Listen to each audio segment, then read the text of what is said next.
class 10th exercise 5.1 question number 2. Write first four terms of the AP when the first term A and the common difference D we given as follow लिखा होया. First part है E = 10 D = 10. तो statement है कि AP दे पहले चार term find करनियां ने, फर्स्ट फोर टर्म्स फाइंड करनियां ने वैन द फर्स्ट टर्म ए, जो कि जी पहली टर्म आ उन्होंने ए लिखा होया 10 पहला पद है जोड़ा, and the common difference D, तो जोड़ा डिफरेंस आ साझा अंतर आ उन्होंने लिखा होया D = 10 वी गिवन एज ये दिते हुए ने. तो ये 5 पार्ट ने, ठीक है. तो फर्स्ट पार्ट पहले समझ लेना, इनू किमें करना. बहुत ईजी आ 5th चैप्टर, ठीक है, बहुत ही ईजी आ, मतलब कि सारे चैप्टर नालों ईजी है ये 5th चैप्टर. सो आप लिखते हैं सोल्यूशन इहदा A = 10 D = 10, ठीक है, लिखिया. तो उस तो बाद ये आप टर्म्स लिखते हैं, फर्स्ट फोर टर्म्स ये लिखते हैं, first four terms.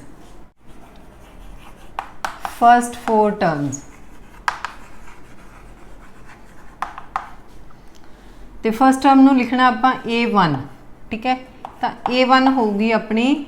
A = 10, first term होगी. सेकंड A2 लिखनी है A + D, A दी वैल्यू 10 D दी वैल्यू 10, सो सेकंड टर्म आ गई अपनी 20, है ना, easy. A3 A + 2D = 10 + 2 × 10, 10 + 20 = 30.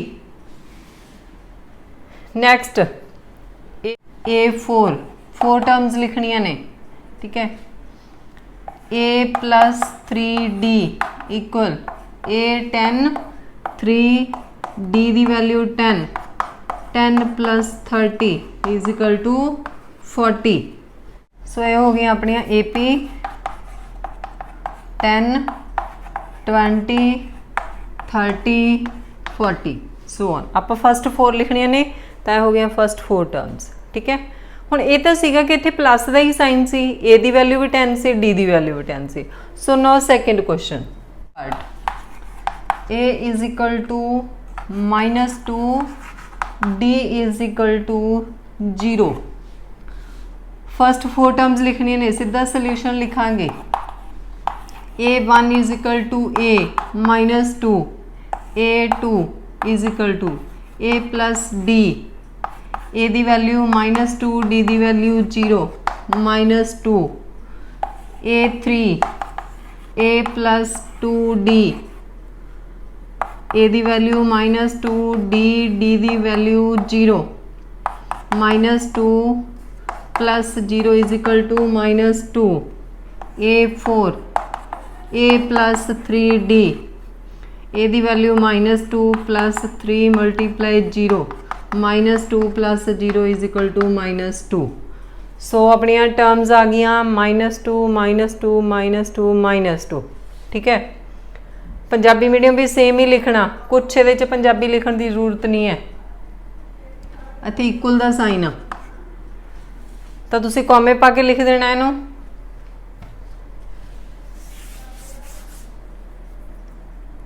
-2 -2 -2 -2 answer. Third part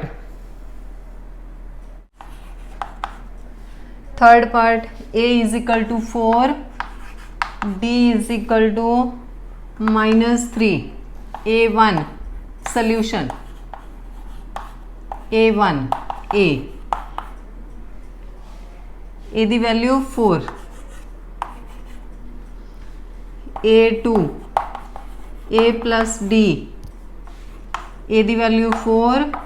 D दी वैल्यू -3, 4 - 3 1,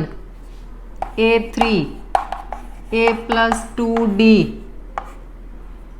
A दी वैल्यू 4 2 D दी वैल्यू -3, बस वैल्यू पुट करनी है.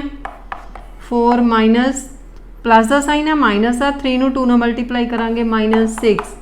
-2 A4 A plus 3D A दी वैल्यू 4 3 D दी value -3 is equal to 4 -9 4 plus -9 कला -9 भी लिख सकते हो -5 सो अपन टर्म्स आ गई 4 1 -2 -5 तो मैं ऊपर लिख दिनी इत्थे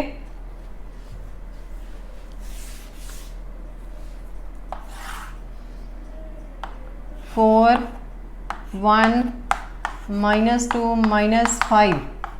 आंसर मतलब अगे आप जिन्ना मर्जी फाइंड कर सकते हैं। ठीक है नंबर ऑफ टर्म्स वो ही फाइंड लिखना तुसी इदां सेम जे तुहानूं समझ लग गया सौखा लग्या तो कमेंट बॉक्स दे विच मैंशन कर देना। इंग्लिश दी वीडियोज़ ते भी कमेंट कर दिया करो। ठीक है तुहानूं मैडम दे कुछ चीज़ नहीं समझ लगी वो भी मैंशन कर दिया करो इंग्लिश दियां ते वो वीडियो नूं भी लाइक ते कमेंट बॉक्स दे विच कमेंट कर देना। Fourth part A is equal to -1 D is equal to 1/2 तो A दी वैल्यू होगी -1 A प्लस D हो गया -1/1 plus 1/2 so here is we taking LCM इत्थे अपन एलसीएम लैके सॉल्व करना पैना 2 ते 1 दा एलसीएम 2 2 1 दा 2 1 1 दा 1 2 चो 1 माइनस करांगे -1/2 ये आ गई अपनी second term A plus 2D A दी वैल्यू -1 प्लस 2 मल्टीप्लाई 1/2 D दी वैल्यू 1/2 2 नाल 2 हो गया कटिंग 1 प्लस 1 1 1 दा 1 1 प्लस 1 1 दे अगे माइनस है तो 1 चो 1 माइनस करांगे 0 थर्ड टर्म आ गई 0 9 फोर्थ टर्म A दी वैल्यू -1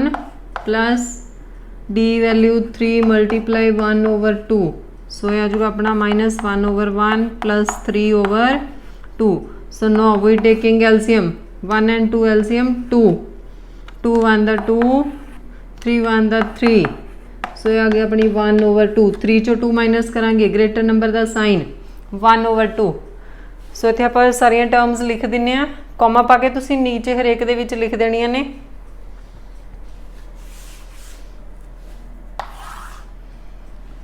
चाहे तुसीं मूरे AP लिख सकते हो कि मैं ये तां नहीं पाउंदी क्योंकि इत्थे कई बार कईयां नूं माइनस का साइन होंदा it is not minus sign. ठीक है तो मैं थोड़ा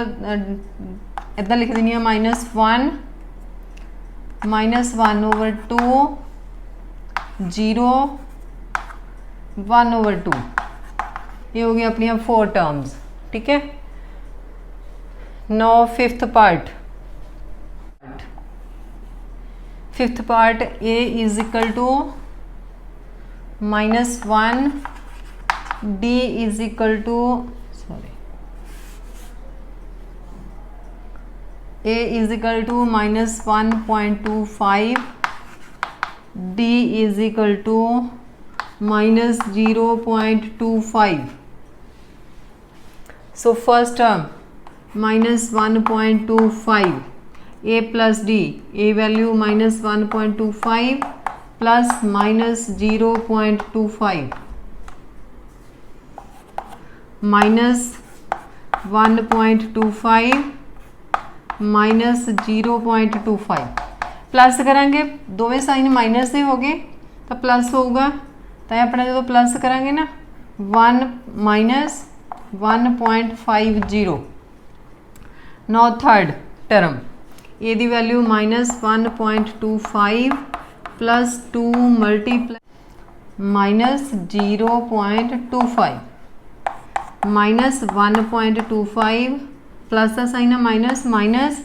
2.5 नूं 2 ते मल्टीप्लाई करांगे 0.50 सो प्लस करांगे 1.75 minus 1.75 A4 A plus 3D A the value -1.25 plus 3 multiply -0.25 3 नूं करांगे मल्टीप्लाई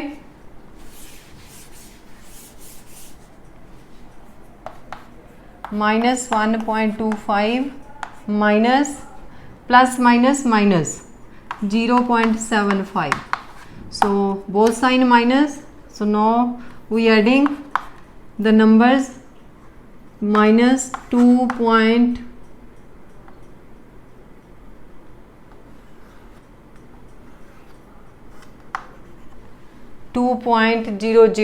so आप टर्म्स लिखते हैं -1.25 सेकेंड -1.50 -1.75 -2.00 तो इत्थे तुसी 1.5 भी लिख सकते हो क्योंकि 0 पॉइंट तो पिछों हटा भी सकते हैं इत्थे कला -2 भी लिख सकते हो सो ये है अपनी 4 टर्म्स आंसर।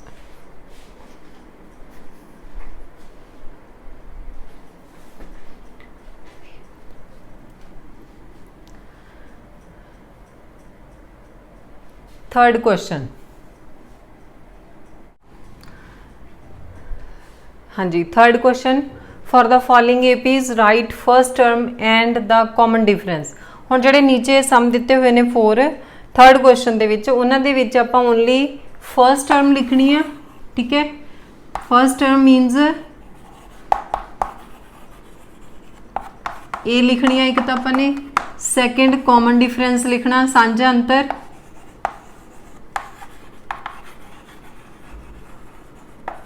कॉमन डिफरेंस मीनस आप डी लिखना ठीक है पहला पद ए ही हुंदा पंजाबी मीडियम भी ठीक है तो कॉमन डिफरेंस हुंदा सांझा अंतर वो होगा डी ये दोवें फाइंड करने आप एपी दे विचों लिखने हैं ठीक है नीचे एपीज लिखिया हुई ने 3 1 -1 -3 सेकेंड -5 -1 3 7 तो मैं इतने 2 पार्ट लिखे है थर्ड पार्ट दे तो फर्स्ट पार्ट है सोल्यूशन करते आप फर्स्ट पार्ट का तो ये आप फर्स्ट टर्म लिखते हैं फर्स्ट टर्म ए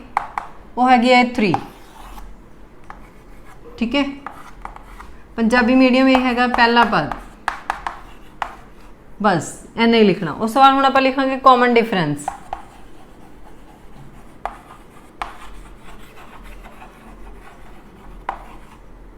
common difference D Punjabi medium सांझा अंतर तो सांझा अंतर आप किवें लिखना हुण समझ लेना इनू ध्यान नाल भी सांझा अंतर किवें लिखना क्योंकि तुसी 5 चैप्टर दे विच ए ते डी जदों भी कोई क्वेश्चन सॉल्व करना तो उहदे विच ए ते डी तो तुसी लिखना ही लिखना ठीक है तो उन्होंने तुसी लिखना A2 - A1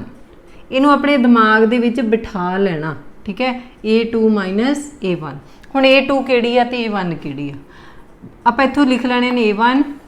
A2 A3 A4 next next next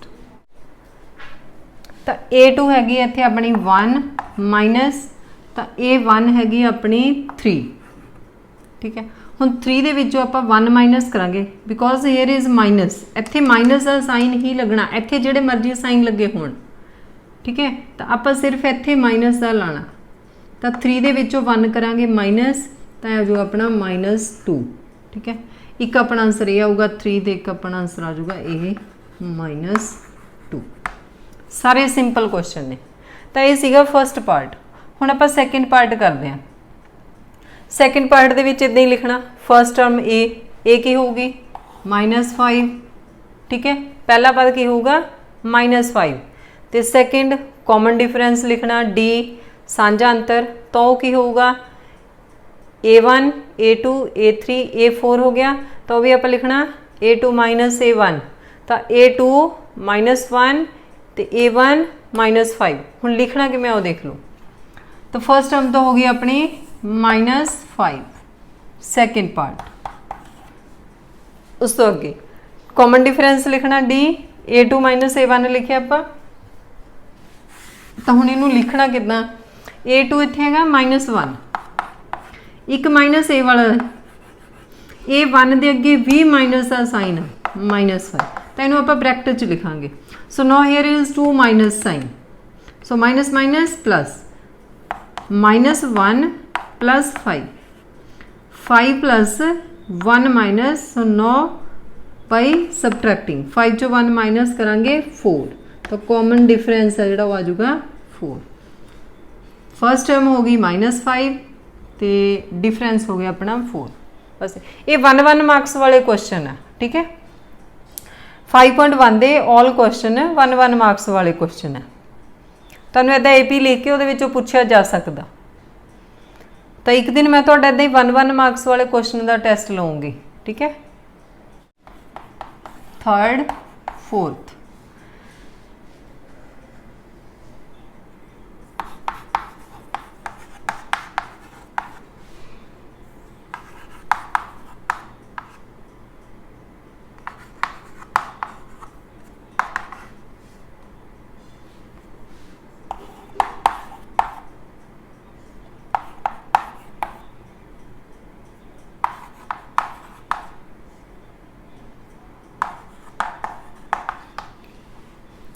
तो ये 3rd ते 4th पार्ट ने 3rd क्वेश्चन दे 4 ही पार्ट ने दे बस तो इन्हां दे विचों भी आपां A ते D लिखना ठीक है तो A दी किहड़ी होगी 1/3 तो इत्थे आपां हुण लिख देना 1/3 बस जिहड़ा सब तो पहला लिखिया होया वो फर्स्ट टर्म आ ते हुण आपां लिखना कॉमन डिफरेंस सेम इदां ही लिखना A2 minus A1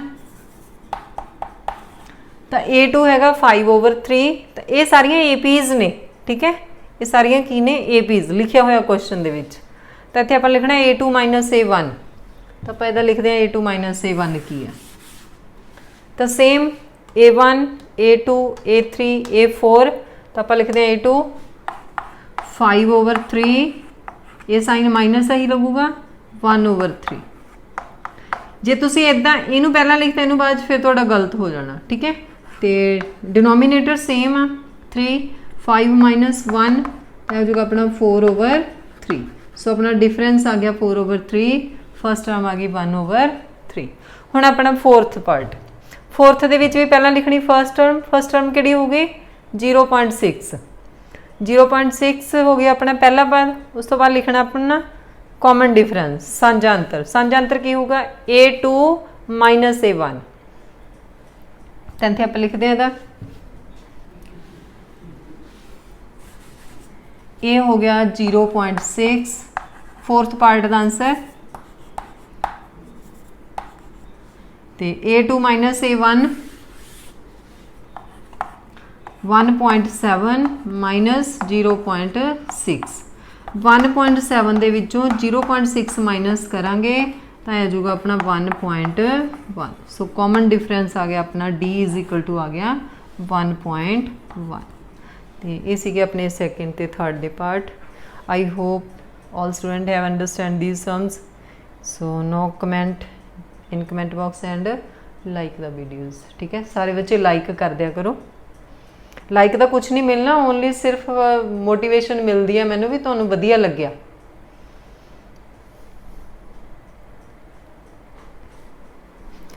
thank you.